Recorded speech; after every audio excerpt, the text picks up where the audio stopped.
Hello and welcome to Comic Drake, where I talk about comic books and my name is Drake.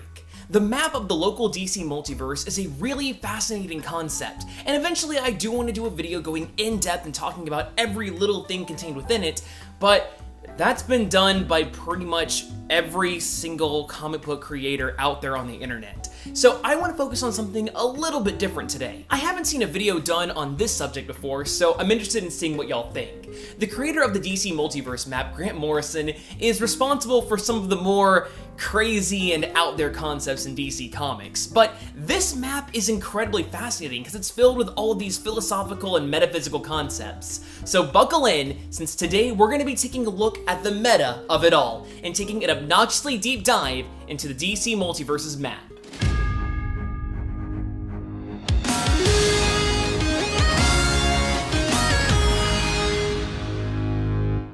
Before we get started, I need to make it very clear that the map of the local DC multiverse is a 2D representation of a non-two-dimensional concept.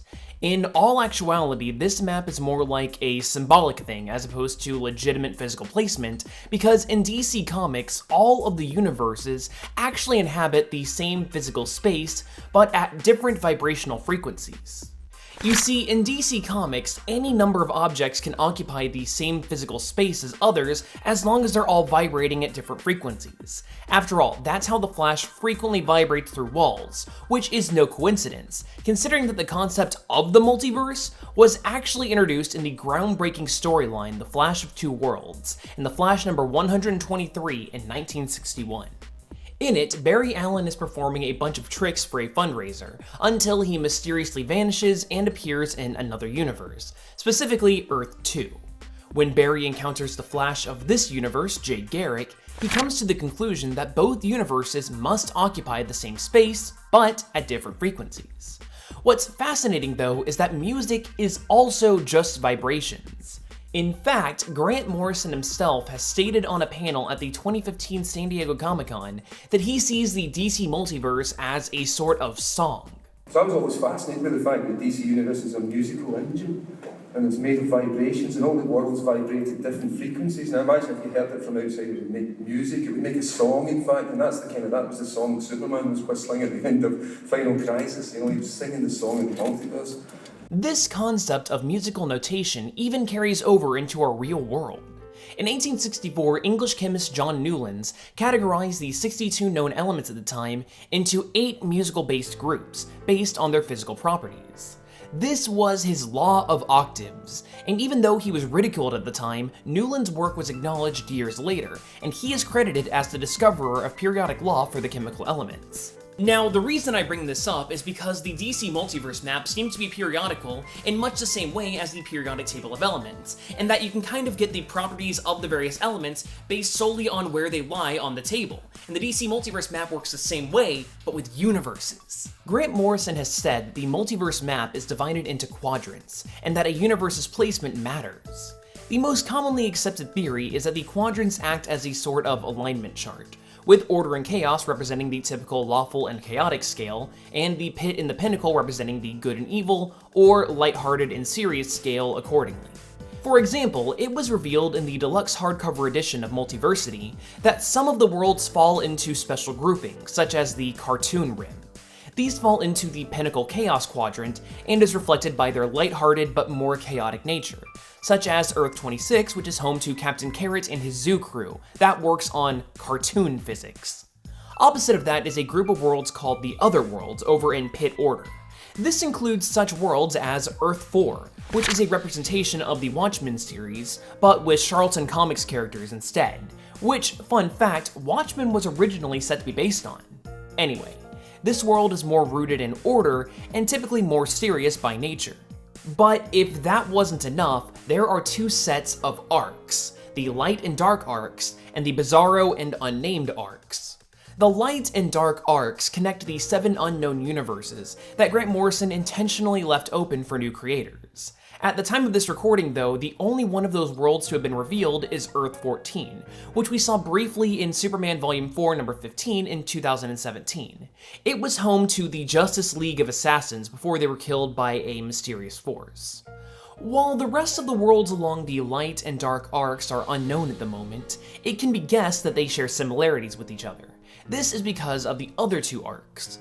For example, the Bizarro arc seems to play with usual expectations of characters, since it starts at Earth 30, which is based on the Superman Red Sun story, where Kal-El lands in Soviet Russia instead of Kansas. There's also Earth 32, which features mashup characters like Bat Lantern, Earth 11, which is gender swapped. The arc briefly touches Earth 21, which is the setting of the DC New Frontier series, and Earth 29 is the Bizarroverse, which makes a lot of sense.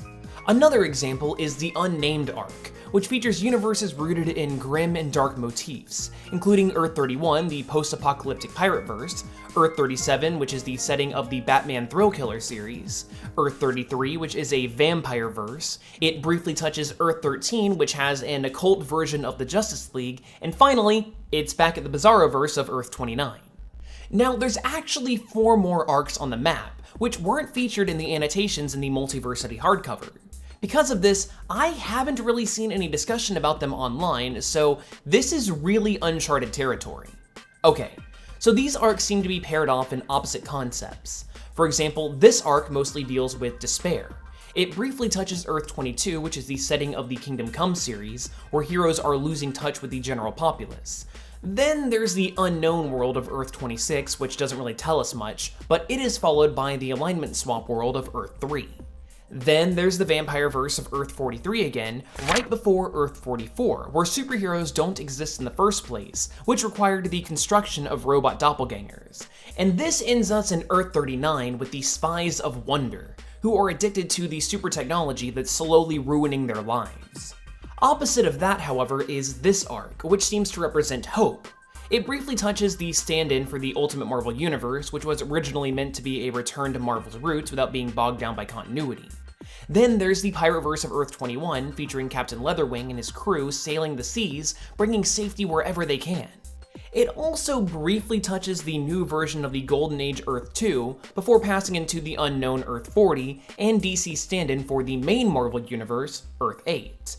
That finally passes through the cartoon world of Earth 26 and becomes the unique arc that passes through Quiz.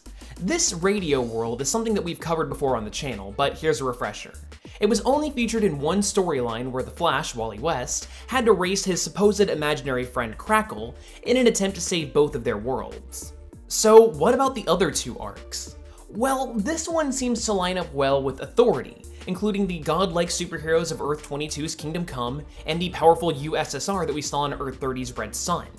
It also briefly passes Earth 45, a corporate-controlled world policed by the megacorporation Overcorp's evil entity called Superdoom. Then there's the unknown world of Earth 46, the Spies of Wonder again over in Earth 39, and finally ends with the Metal Men of Earth 44. That leaves us with the last arc, which seems to represent anarchy. Of course, it passes through the Ultimate Marvel pastiche of Earth 7 and the unknown Earth 24, but it also lightly touches Earth 16. This universe had the heroes actually defeat evil as a whole, and the children and sidekicks of the Justice League grew up to take over the mantles of their predecessors. However, without bad guys to fight, these kids act like celebrities and are obsessed with their social followings. Oh yeah, and there's also the gender-swapped Earth 11, the cartoon Earth 26, and the main Marvel pastiche of Earth 8, which are all worlds that we covered earlier. I want to make it very clear that nothing about these arcs has been confirmed, and we're probably not going to get any information about them in any real official source from DC Comics, so I'm probably just talking out of my butt here. But what's really fascinating is that the DC Multiverse map actually seems to be containing some real-world knowledge. These arcs appear to be in the shape of the Fibonacci sequence, perfect golden ratios that appear all over nature, and even Jon Snow's butt. In fact, many cultures see the Fibonacci sequence as sacred geometry, which ascribes meaning to several naturally occurring geometrical phenomena. In fact, one of the most famous forms of sacred geometry is the Flower of Life, a shape made up of evenly spaced overlapping circles, which are arranged in a flower-esque formation. This design can be seen in ancient works from all over the world, and in the notes of great minds like that of Leonardo da Vinci. In fact, some depictions of the Flower of Life actually fit nicely over the DC Multiverse map, with the 3 circles perfectly separating the main 52 universes, the Sphere of Gods, and the Source Wall. This is very fitting considering that many who believe in sacred geometry believe that the flower of life represents space and time, which is fitting because that is exactly what the DC Multiverse map is meant to depict. There is a lot of information on this map, and I can go on and on and on, but I want to leave that to more focused videos where I can really give them the time that they deserve. But if you've liked anything of what you've seen today, then I highly encourage you to get a copy of the map for yourself and analyze it. Maybe you'll find something that I didn't. Anyway, if you made it this far, then you probably liked the video, so why not watch another one, or even consider subscribing if you want to get notified, maybe, of when these come out. So hopefully I'll see you next time, and hopefully you learned a little something new about this crazy nonsense that is the DC Comics multiverse.